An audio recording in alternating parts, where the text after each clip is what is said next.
Hello everyone, good morning, good afternoon, good evening, how are you all?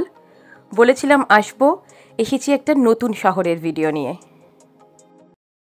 Hello, অনেকদিন পরে আমরা আমি আর সপ্তর্ষি পাইকে টিচ করে বেরিয়েছি, ঘুরতে যাচ্ছি। না, পাইকে টিচ করে আজকে পাই সকাল সকাল স্কুলে গেছে এবং তারপরে খুব সুন্দর সানি ওয়েদার ছিল।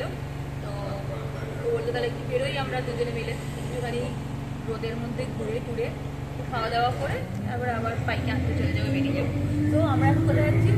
পেনার্ট যাচ্ছি। পেনার্ট হচ্ছে একটা sea side, there is a pier, that place is very nice. রোদ ঝলমল দিনে এরকম সমুদ্রের ধারে এখানে জাহাজ বাঁধা আছে ঘাটে, সেই জায়গায় ঘুরতে যাচ্ছি। ভালো, এখানে বেশ ভালোই গরম আছে, একটু একটু গরম লাগছে আমাদের ওখানে। আমরা এখন বাসে যাচ্ছি জায়গাটাতে, তারপরে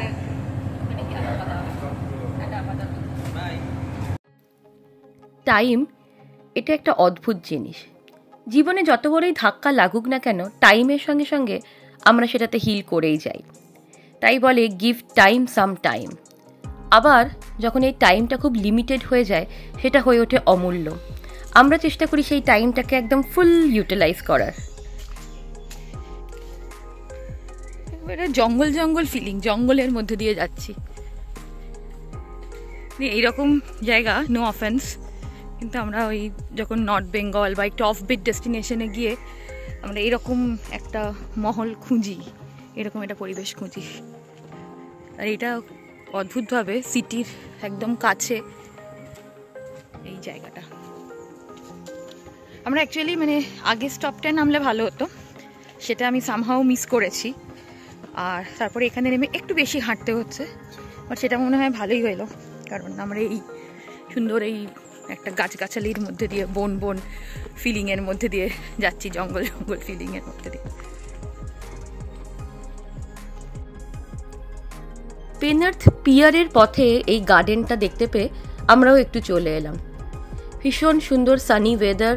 আর এইটা দেখুন, প্রথম এবং দ্বিতীয় বিশ্বযুদ্ধে এই ওয়েলসের যে সকল মানুষেরা প্রাণ হারিয়েছেন তাদের উদ্দেশ্যেই এই মেমোরিয়াল স্ট্যাচু।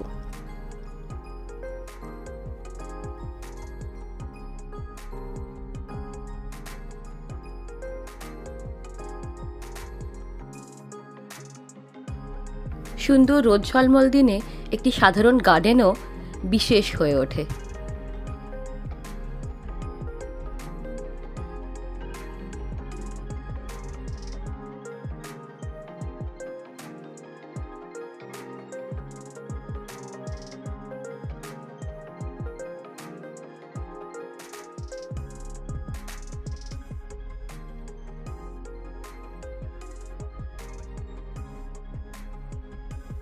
এইখানে দেখুন সেই সমস্ত যোদ্ধাদের যারা প্রাণ হারিয়েছেন, শহীদদের নাম লেখা রয়েছে।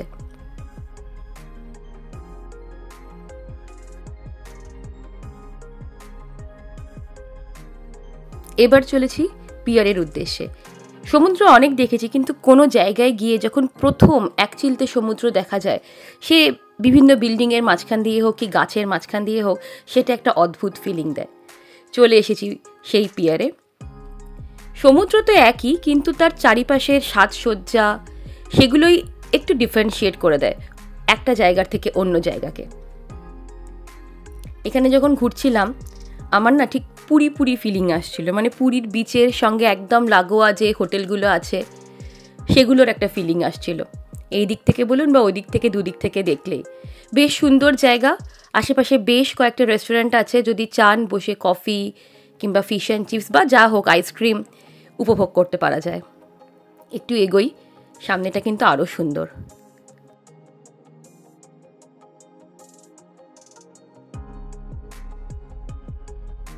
সমুদ্রের ওপর দিয়ে এই কাঠের পাটাতন পেতে সেটাতে একটা পাথওয়ে তৈরি করা হয়েছে, যেখানে মানুষ হাঁটতে পারে, বসার জায়গা রয়েছে, রেস্টুরেন্ট তো রয়েছে বললামই, একটা এন্টারটেনমেন্টের জায়গা। এইটাকেই পিয়ার বলছে। সন্ধেবেলাটাও কিন্তু বেশ সুন্দর, ওপরে লাইট ঝোলানো রয়েছে। যদিও সন্ধেবেলায় আমরা থাকিনি, বাট মনে হচ্ছে খুব সুন্দর। এটা তো শীতপ্রধান দেশ, তাই একটু রোদ উঠতেই মানুষজন স্টাইল মেরে কেট মেরে বেরিয়ে পড়ে। আমিও তার ব্যতিক্রম নই। একটু সুযোগ পেয়েছি আর বেরিয়ে পড়েছি জ্যাকেট ছাড়া।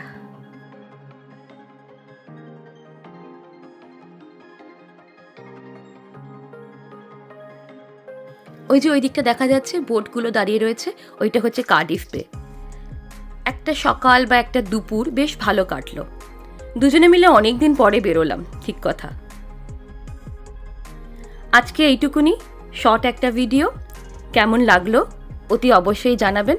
ভালো লাগলে লাইক, বেশ ভালো লাগলে সাবস্ক্রাইব। আরও বেশ কিছু ভিডিও আমার পাইপলাইনে আছে, এখন খুব শিগগিরই দেবো, কথা দিলাম, নিরাশ করব না একটুও। আজকে চলি, বাই।